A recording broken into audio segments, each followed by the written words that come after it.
All right, back at you with another how-to, and you're like, man, Anson, what's up with these how-tos here of late? What happened to the building stuff? We're getting to it. So these are things that really needed to happen, but hey, I figured why not bring you along for the ride? So let's dive in. Thank you, Willow.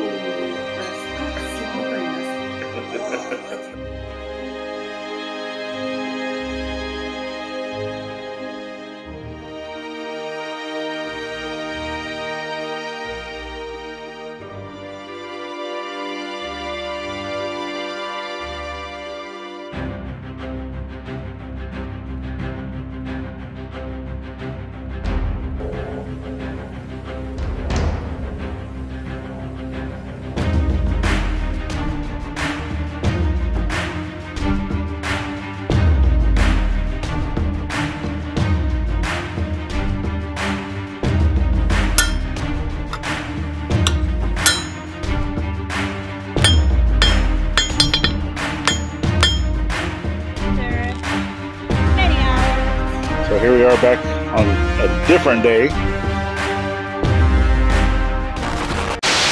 So here we are back at Gladys's Jeep, and I'm going to be working on a thermostat replacement. So you see here, this is a 2015 Jeep Wrangler Rubicon, and this has the 3.6 liter. So you can always look underneath the hood if you don't know. You have a sticker right here, and ours says we are a 3.6 liter engine. Okay, so where's thermostat? Well, first off, you gotta pop off this little cover here. It doesn't bolt in, it just kind of pops off. You just set that off to the side. All right, because it has like these little pieces here, right? One there, and then it just has these here in the back that it just kind of like rests on. But anyway, we need to get rid of this guy here, not get rid of it, at least take it off.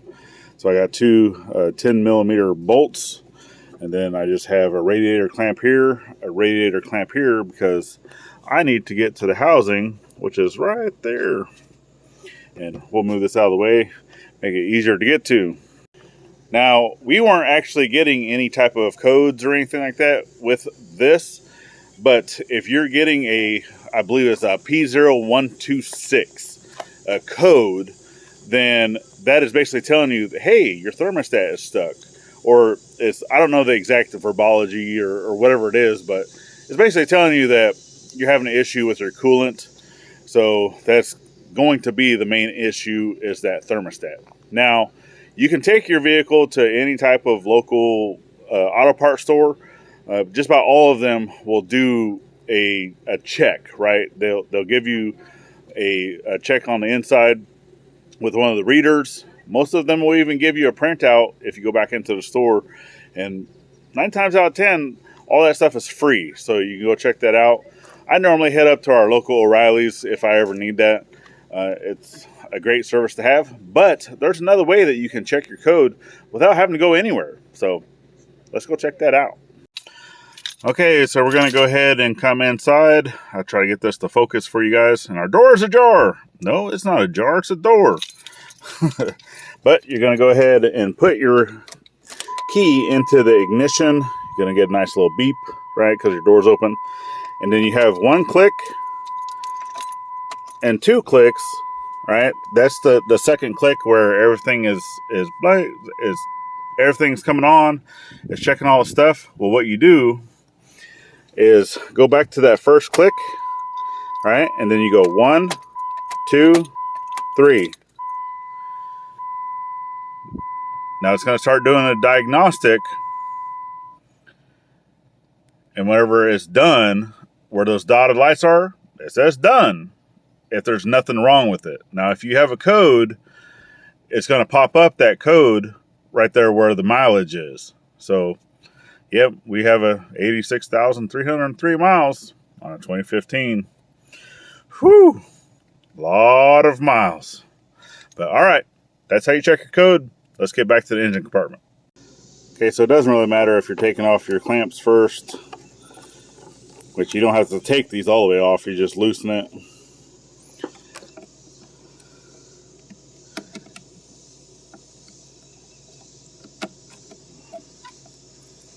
Get on there. Which I normally like using my 11 one for this, to use it more like a nut driver instead of the flat blade, but that is currently up by the other build site. So, and then these are a 10 millimeter. Just get that going. Now just remember when you're doing this to make sure that your engine is cold, right? You don't want to be doing this when the water's hot, because you are going to spill some water. You're going to spill the coolant. This will burn you. Obviously, if you're in a garage or anything like that, you can always throw a pan underneath the vehicle. I'm outside here in the rocks, so yeah. I'll try to capture what I can. So take off the throttle body, take off the air cooler, pull your little hoses off for your thing, and then underneath here you have your little sensor. Okay, so this has a little push button. Just push that in, pull it down, and you can set that off to the side. There's our thermostat. It's just 2 bolts. So first off, what we're going to do is this little clamp that's right here. Get yourself a set of pliers and go ahead and loosen that off. So you just squeeze that down. Oh. You don't want to loosen, do you? You might need to get a different set of pliers, because these are the Robo Grip, and it's not wanting to close down enough on that because that's a spring. So let me go get some channel locks. Have to readjust so I can squeeze it a little bit tighter. Come on. Plus I'm trying to do this left-handed and hold the camera for you guys right-handed. I'm not left-handed. There it goes.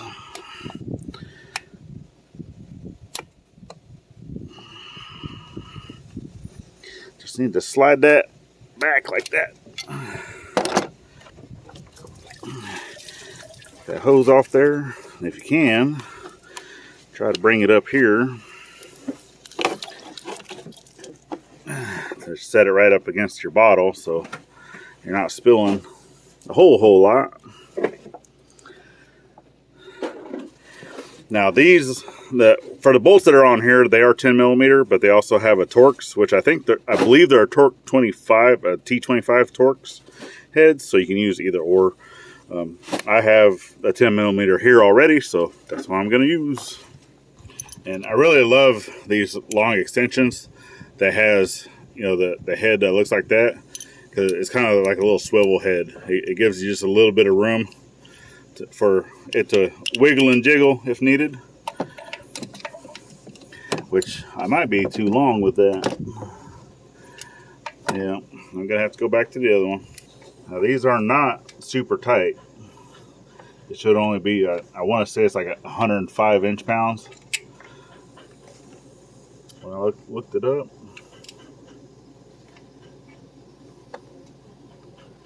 if I can get it on there, it is.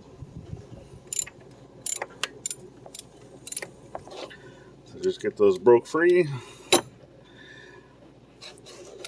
I like to take the bottom one out first, because it's going to release that fluid out. Okay. And just remember that this does have a washer on there. So when you're taking this off by hand, make sure you're not sitting there just spinning that washer, that you're actually turning it by the head. I've done that before. Or you try to back it all the way out with the actual socket.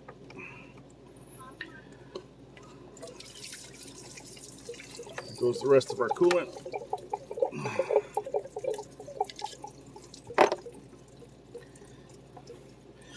Alright, so here's our unit we're taking out. Doesn't look bad, but I'm going to see if this is causing our overheating issues.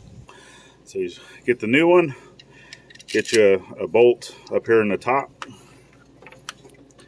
And this comes with a gasket already. Okay, you can see it has a gasket in here already. If the one that you took off, if that gasket is stuck on there, then go ahead and scrape that face off over here with a razor blade, just to get it nice and clean. Make sure you have a good surface. Mine came off clean, so I'm not going to worry about that. Just get a couple turns on it. All right. And then now I'm going to put my bolt into my socket. Kind of hold this with my finger. Come into the bottom hole. Just kind of feel for it. And then go ahead and snug that one in all the way by hand. And then get my top one in by hand.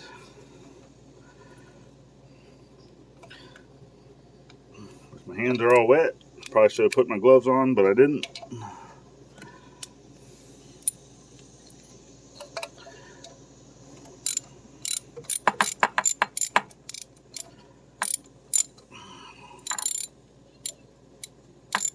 Let's get that snug. So it's basically, if you don't have a torque wrench, you just get it snug, and then about another 1/8 to a quarter of a turn is really all you need. But I do have a torque wrench, so I'm gonna go ahead and go grab that, because you don't want to over torque this, because it's going into an aluminum housing, aluminiums, and then this is a plastic thermostat cover or housing. So you definitely don't want to over tight it, because then you'll break it and be in worse situation than what you were. All right, so got my torque wrench. Go ahead and come in.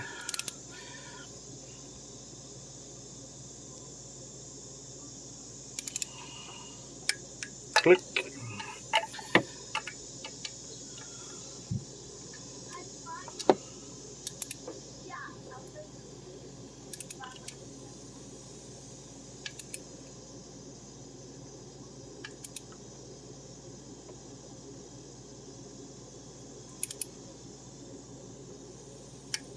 Click. Click. I'd like to double check. Click. Okay. And get our hose back on. Hopefully before all the coolant comes flowing out of it. And if you look too on your thermostat, it has these little tabs. So basically that's your stopping point, right? Because you want to make sure that your clamp that is on there is spaced in between those tabs, and the little flange that's out there at the end, preferably, right towards the middle, and then you'll be good to go. So let's see if we can't get our clamp back into position.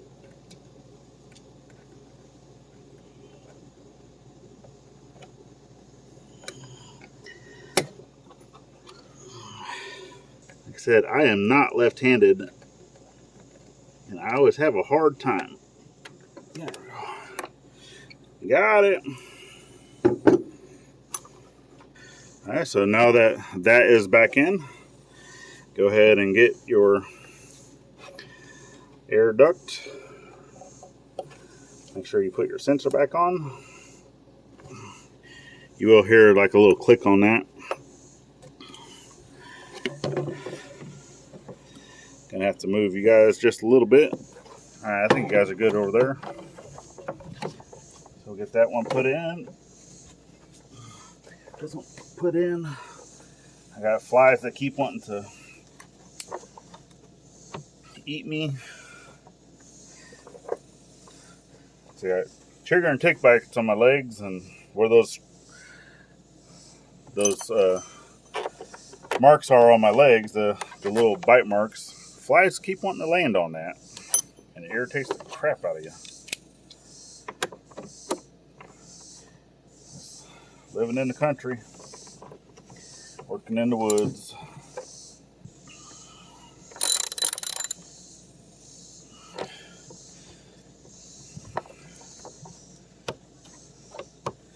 Put a little hose back on, tighten your little clamps back down.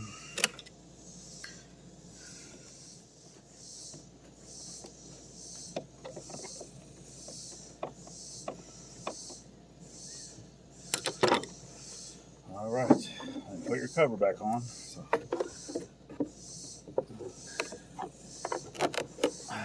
Come on, you stupid flies. Sometimes I can get this to line up. Ooh. There we go. Boom, boom. All right. Now the cover gives me more of an issue than anything else.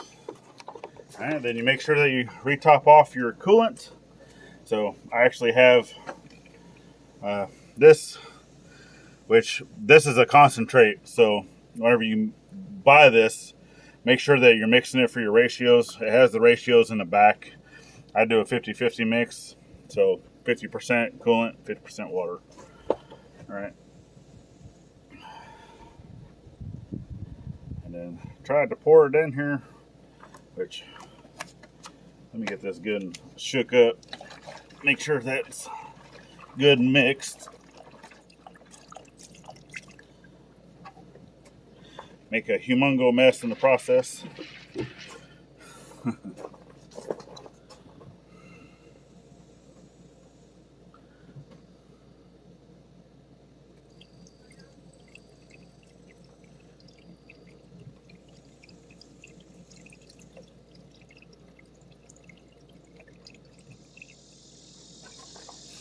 And then obviously make sure you're not leaking, which we're good.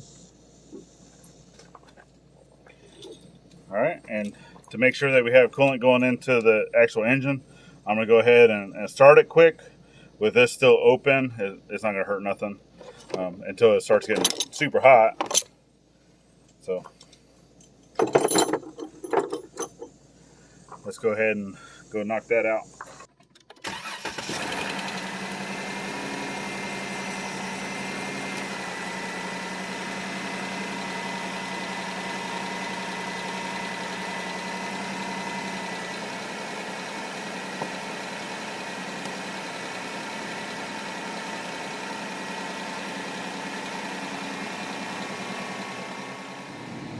All right, so I'm gonna come inside, crank up the AC nice and hot, or nice and high. And then let's see, we'll get this thing warmed up.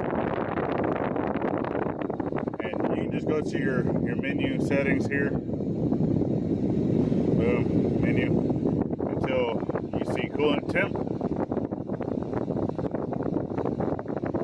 And then for your meter, right over here, it should be, right around center. It really should not go up above that. So, and that's right around 215. All right, it's had ample time to warm up. Just sitting here at idle. So right now we're sitting like 212. It's at the line. All right, folks, so that's it. That's how you change out your thermostat and then check it, be able to check your codes and all that such, which I actually thought I'd recorded another part earlier because Gladys actually took the Jeep to town and did like a little test drive just to see, if it was operating okay and functioned the way it's supposed to function. But I guess for whatever reason, I did not record that, and ended up recording other stuff that is definitely not going to make it to this video. But anyway, we definitely appreciate you guys for following the journey. And if you're new here and you're not subscribed, go ahead and give us that subscribe. Give us that thumbs up. Share us out to your friends and family. It's greatly appreciated. Help us grow. And yeah, Last but not least, remember to always thank a veteran at every chance you get, not only on Veterans Day, and we'll see you on the next one. Later, y'all.